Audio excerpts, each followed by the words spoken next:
हरे कृष्णा।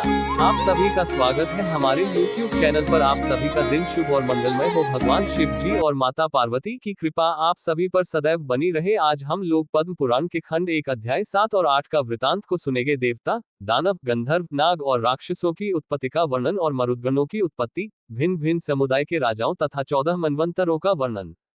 भीष्म जी ने कहा, गुरुदेव, देवताओं, दानवों, गंधर्व, नागों और राक्षसों की उत्पत्ति का आप विस्तार के साथ वर्णन कीजिए। पुलस्त्य जी बोले, कुरुनंदन, कहते हैं पहले प्रजा वर्ग की सृष्टि संकल्प से, दर्शन से तथा स्पर्श करने से होती थी, किंतु प्रचेताओं के पुत्र दक्ष प्रजापति के बाद मैथुन से प्रजा की उत्पत्ति होने लगी। दक्ष ने आदि में जिस प्रकार प्रजा की सृष्टि की, उसका वर्णन सुनो। जब वे पहले के नियमानुसार संकल्प आदि से देवता, ऋषि और नागों की सृष्टि करने लगे, किंतु प्रजा की वृद्धि नहीं हुई, तब उन्होंने मैथुन के द्वारा अपनी पत्नी वीरनी के गर्भ से 60 कन्याओं को जन्म दिया।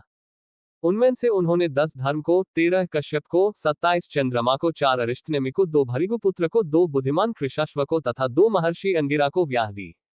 वे सब देवताओं की जननी हुई। उनके वंश विस्तार का आरंभ से ही वर्णन करता है। सुनो, स्थति, वसु, जामी, लंबा, भानु, मरुत्वती, संकल्पा, मुहूर्ता, साध्या और विश्वा, ये 10 धर्म की पत्नियां बताई गई हैं। इनके पुत्रों के नाम सुनो। विश्वा के गर्भ से विश्वेदेव हुए। साध्या ने साध्य नामक देवताओं को जन्म दिया। मरुत्वती से मरुत्वान नामक देवताओं की उत्पत्ति हुई। वसु के पुत्र 8 वसु कहलाए। भानु से भानु और मुहूर्ता से मुहूर्ताभिमानी देवता उत्पन्न हुए। लंबा से घोष, जामी से नागवीथी नाम की कन्या तथा अरुंधति के गर्भ से पृथ्वी पर होने वाले समस्त प्राणी उत्पन्न हुए।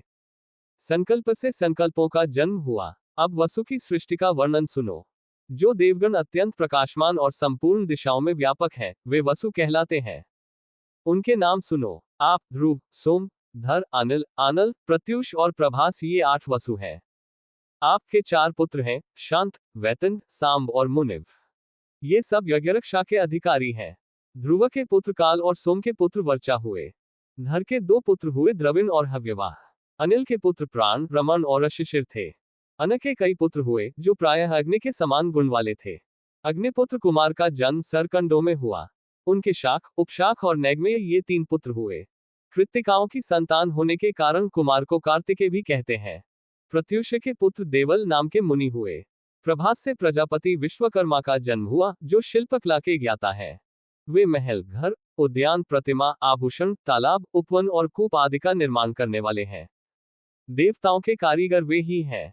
अजैकपाद, अहिर्बुधन्य, विरूपाक्ष, रवत, हर, बहुरूप, त्रयंबक, सावित्र, जयंत, पिनाकी और अपराजित, ये 11 रुद्र कहे गए हैं।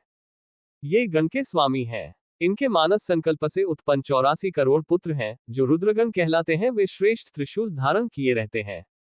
उन सबको अविनाशी माना गया है।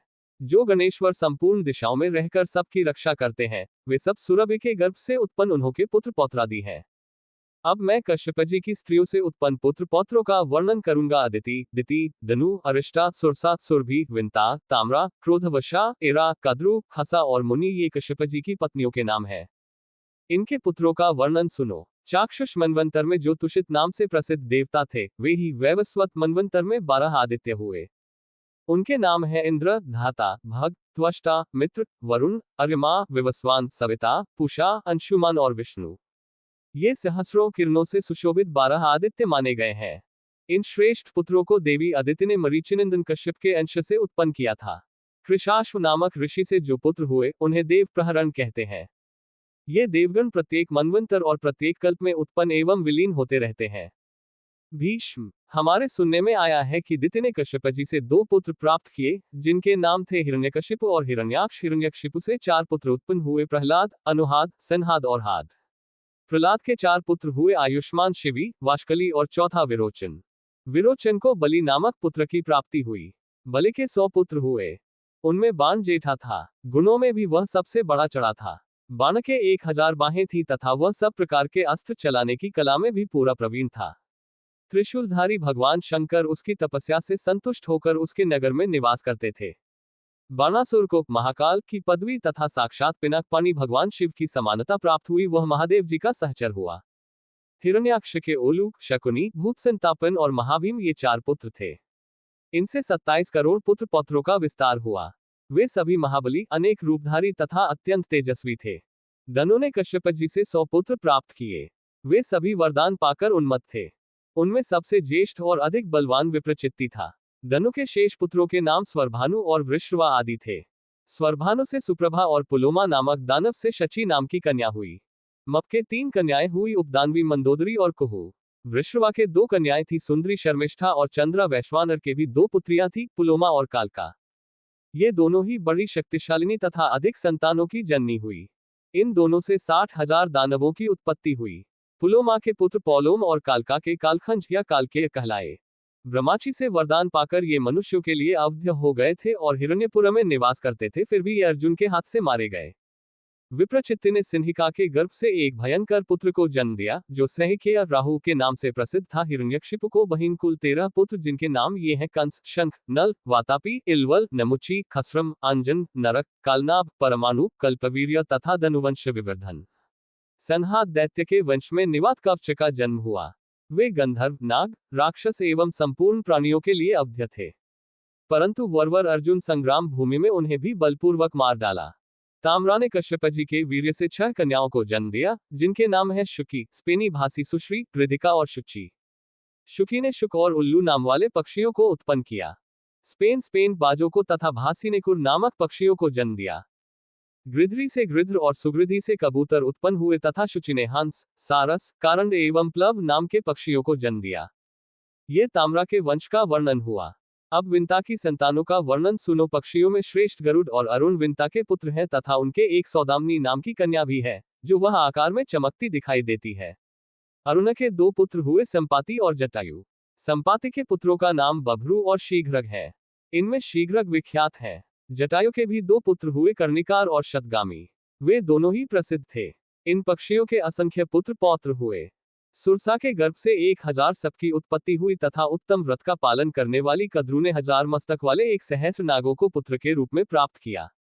उनमें 26 नाग प्रधान एवं विख्यात है: शेष, वासुकी, करकोटक, शंख, ऐरावत, कंबल, धनंजय, महानील, पद्य, अश्वतर, तक्षक, अलापत्र, महापद्म, धृतराष्ट्र, बलाहक, शंखपाल, महाशंख, पुष्पदंत, सुभावन, शंखरोमा, नहुष, रमण, पाणिनि, कपिल, दुर्मुख तथा पतंजलिमुख। इन सबके पुत्र पौत्रों की संख्या का अंत नहीं है। इनमें से अधिकांश नाग पूर्व काल में राजा जन्मेजय मंडप में जला दिए गए। क्रोधवशा ने अपने ही नाम के क्रोधवश संज्ञक राक्षस सिंह को उत्पन्न किया। उनको बड़ी बड़ी दांत थी। उनमें से 10 लाख क्रोधवश भीमसेन के हाथ से मारे गए। सुरभि ने कश्यप जी के अंश से रुद्रगण, गाय, भैंस तथा सुंदरी स्त्रियों को जन्म दिया। मुनि से मुनियों का समुदाय तथा अप्सराएं प्रकट हुई। अरिष्टा ने बहुत से किन्नरों और गंधर्वों को जन्म दिया। इरा से तृण, वृक्ष, लताएं और झाड़ियां, इन सब की उत्पत्ति हुई। खसा ने करोड़ों राक्षसों और यक्षों को जन्म दिया। भीष्म, ये सैकड़ों और हजारों कोटियां कश्यप जी की संतानों की है। ये स्वारोचिष मनवंतर की सृष्टि बताई गई है। सबसे पीछे दिति ने कश्यप जी से 49 मरुदगणों को उत्पन्न किया, जो सब के सब धर्म के ज्ञाता और देवताओं के प्रिय है। मरुदगणों की उत्पत्ति, भिन्न भिन्न समुदाय के राजाओं तथा 14 मनवंतरों का वर्णन को सुने। भीष्म जी ने पूछा, ब्राह्मण, दिति के पुत्र मरुदगण की उत्पत्ति किस प्रकार हुई? वे देवताओं के प्रिय कैसे हो गए? देवता तो दैत्यों के शत्रु हैं, फिर उनके साथ मरुदगणों की मैत्री क्यों कर संभव हुई? पुलस्त्य जी ने कहा, भीष्म, पहले देवासुर संग्राम में भगवान श्री विष्णु और देवताओं के द्वारा अपने पुत्र पौत्रों के मारे जाने पर दिति को बड़ा शोक हुआ। वे आर्त होकर परम उत्तम भूलोक में आए और सरस्वती के तट पर पुष्कर नाम के शुभ एवं महान तीर्थ में रहकर सूर्यदेव की आराधना करने लगी। उन्होंने बड़ी उग्र तपस्या की। दैत्य माता दिति ऋषियों के नियमों का पालन करती और फल खाकर रहती थी। वे कृच्छ्र, चांद्रायण आदि कठोर व्रतों के पालन द्वारा तपस्या करने लगी। जरा और शोक से व्याकुल होकर उन्होंने 100 वर्षों से कुछ अधिक काल तक तप किया। उसके बाद वशिष्ठ आदि महर्षियों से पूछा, मुनिव्रो, क्या कोई ऐसा भी व्रत है जो मेरे पुत्र शोक को नष्ट करने वाला तथा इहलोक और परलोक में भी सौभाग्य रूप फल प्रदान करने वाला हो?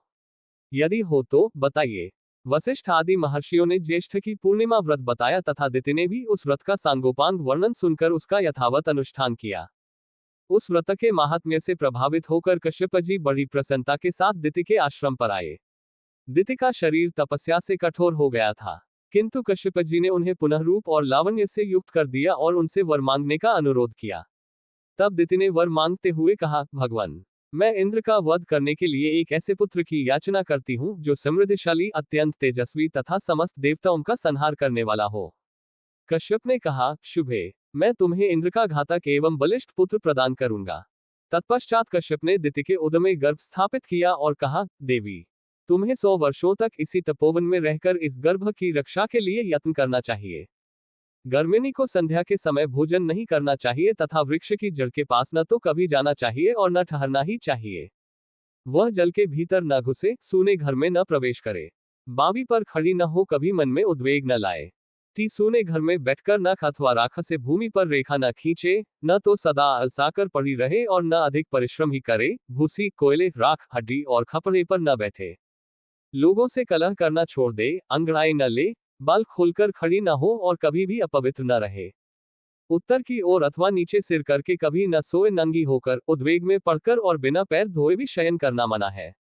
अमंगलयुक्त वचन मुंह से ना निकाले, अधिक हंसी मजाक भी न करे, गुरुजनों के साथ सदा आदर का बर्ताव करे, मांगलिक कार्यों में लगी रहे, सर्वौषधियों से युक्त जल के द्वारा स्नान करे, अपनी रक्षा का प्रबंध रखे, गुरुजनों की सेवा करे और वाणी से सबका सत्कार करती रहे, स्वामी के प्रिय और हित में तत्पर रहकर सदा प्रसन्नमुखी बनी रहे, किसी भी अवस्था में कभी पति की निंदा न करे। ये कहकर कश्यपनी सब प्राणियों के देखते देखते वहां से अंतर्धान हो गए। तदनंतर पति की बातें सुनकर दिति विधिपूर्वक उनका पालन करने लगी।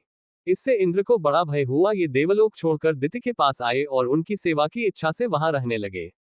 इंद्र का भाव विपरीत था, वे दिति का छिद्र ढूंढ रहे थे। बाहर से तो उनका मुख प्रसन्न था, किंतु भीतर से वे भय के मारे विकल थे। वे ऊपर से ऐसा भाव जताते थे मानो दिति के कार्य और अभिप्राय को जानते ही न हो, परंतु वास्तव में अपना काम बनाना चाहते थे। तदनंतर जब 100 वर्ष को समाप्ति में 3 ही दिन बाकी रह गए, तब दिति को बड़ी प्रसन्नता हुई। वे अपने को कृतार्थ मानने लगी तथा उनका हृदय विस्मय विमुग्ध रहने लगा। उस दिन वे पैर धोना भूल गईं और बाल खोले हुए ही सो गईं। इतना ही नहीं, निद्रा के भार से दबी होने के कारण दिन में उनका सिर कभी नीचे की ओर हो गया। यह अवसर पाकर शचीपति इंद्र दिति के गर्भ में प्रवेश कर गए और अपने वज्र के द्वारा उन्होंने उस गर्भस्थ बालक के 7 टुकड़े कर डाले। तब वे 7 टुकड़े सूर्य के समान तेजस्वी 7 कुमारों के रूप में परिणत हो गए और रोने लगे। उस समय दानवशत्रु इंद्र ने उन्हें रोने से मना किया तथा पुनः उनमें से एक एक के साथ 7 टुकड़े कर दिए। इस प्रकार 49 कुमारों के रूप में होकर वे जोर जोर से रोने लगे। तब इंद्र ने, मां रुदध्वम, मत रो, ऐसा कहकर उन्हें बारंबार रोने से रोका और मन ही मन सोचा कि ये बालक धर्म और ब्रह्माजी के प्रभाव से पुनः जीवित हो गए हैं। इस पुण्य के योग से ही इन्हें जीवन मिला है। ऐसा जानकर वे इस निश्चय पर पहुंचे कि ये पौर्णमासी व्रत का फल है। निश्चय ही इस व्रत का अथवा ब्रह्माजी की पूजा का ये परिणाम है कि वज्र से मारे जाने पर भी इनका विनाश नहीं हुआ। ये एक से अनेक हो गए, फिर भी उदर की रक्षा हो रही है। इसमें संदेह नहीं कि ये अवध्य है, इसलिए ये देवता हो जाएं। जब ये रो रहे थे, उस समय मैंने इन गर्भ के बालकों को मां रुदह कहकर चुप कराया है, इसलिए ये मस्तु नाम से प्रसिद्ध होकर कल्याण के भागी बने।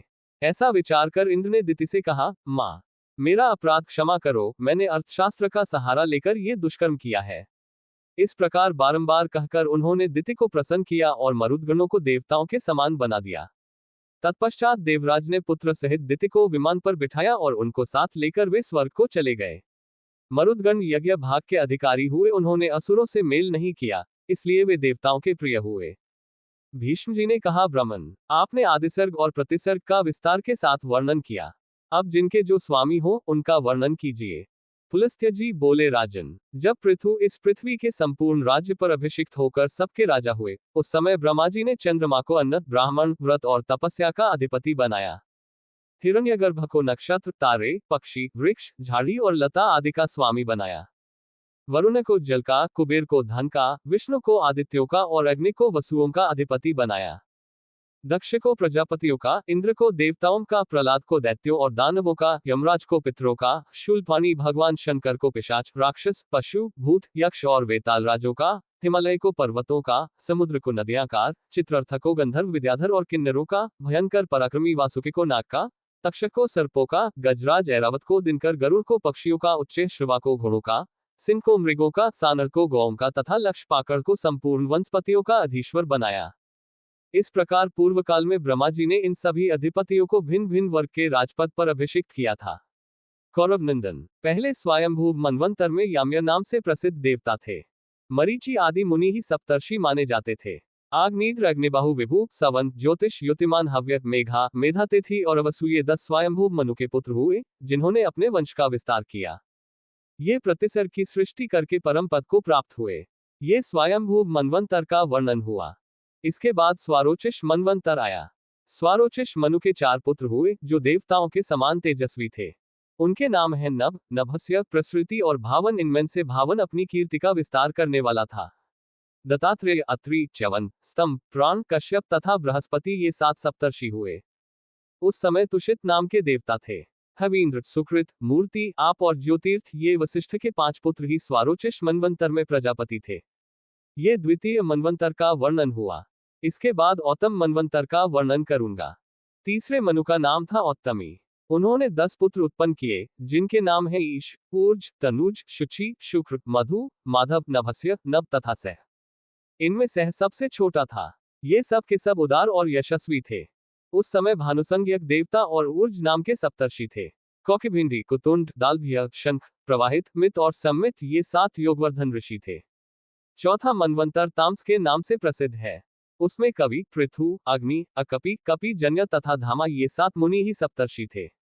साध्यगण देवता थे। अकल्श, तपोधनवा, तपोमूल, तपोधन, तपोराशि, तपस्य, सुतपस्य, परंतप, तपोभागी और तपोयोगी ये 10 तामस मनु के पुत्र थे, जो धर्म और सदाचार में तत्पर तथा अपने वंश का विस्तार करने वाले थे। अब 5वें रैवत मनवंतर का वृतांत श्रवण करो। देवबाहु, सुबाहु, पर्जन्य, सोमप, मुनि, हिरण्यरोमा और सप्ताश्व ये 7 रैवत मनवंतर के सप्तर्षि माने गए हैं। भूतर्जा तथा प्रकृति नाम वाले देवता थे तथा वरुण तत्वदर्शी, चितिमान, हव्यय, कवि, मुक्त, निरुत्सुक, सत्व, विमोह और प्रकाशक ये 10 रैवत मनु के पुत्र हुए, जो धर्म, पराक्रम और बल से संपन्न थे। इसके बाद चाक्षुष मनवंतर में भृगु, सुधामा, विरज, विष्णु, नारद, विवस्वान और अभिमानी ये 7 सप्तर्षि हुए। उस समय लेख नाम से प्रसिद्ध देवता थे। इनके सिवा रेभु, पृथभूत, वारिमूल और दिवोका नाम के देवता भी थे। इस प्रकार चाक्षुष मनवंतर में देवताओं की 5 योनियां थीं। चाक्षुष मनु के 10 पुत्र हुए, जो रुरु आदि नाम से प्रसिद्ध थे। अब 7वें मनवंतर का वर्णन करूंगा, जिसे वैवस्वत मनवंतर कहते हैं। इस समय वैवस्वत मनवंतर ही चल रहा है। इसमें अत्रि, वशिष्ठ, कश्यप, गौतम, योगी भरद्वाज, विश्वामित्र और जमदग्नि 7 ऋषि ही सप्तर्षि हैं। ये धर्म की व्यवस्था करके परम पद को प्राप्त होते हैं।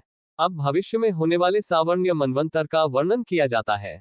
उस समय अश्वत्थामा, ऋष्यभुन, कौशिक्य, गालव, शतानंद, काश्यप तथा परशुराम ये सप्तर्षि होंगे। धृति, वरियान्य, वसु, सुवर्ण, दृष्टि, चरिष्णु, आद्य, सुमति, वसु तथा पराक्रमी शुक्र ये भविष्य में होने वाले सावर्णी मनु के पुत्र बतलाए गए हैं। इसके सिवा रौच्य आदि दूसरे मनुओं के भी नाम आते हैं। प्रजापति रुचि के पुत्र का नाम रौच्य होगा। इसी प्रकार भूति के पुत्र भौत्य नाम के मनु कहलाएंगे। तदनंतर मेरुसावर्णी नामक मनु का अधिकार होगा। वे ब्रह्मा के माने गए हैं। मेरुसावर्णी के बाद क्रमशः पुत्र ऋभु, विद्धामा और विश्वक्सेन नामक मनु होंगे। राजन, इस प्रकार मैंने तुम्हें भूत और भविष्य मनुओं का परिचय दिया है। इन 14 मनुओं का अधिकार कुल मिलाकर 1000 चतुर्युग तक रहता है। अपने अपने मनवंतर में इस संपूर्ण चराचर जगत को उत्पन्न करके कल्प का संहार होने पर ये ब्रह्मा जी के साथ मुक्त हो जाते हैं। ये मनु प्रति 1 सहस्र चतुर्युगी के बाद नष्ट होते रहते हैं तथा ब्रह्मा आदि विष्णु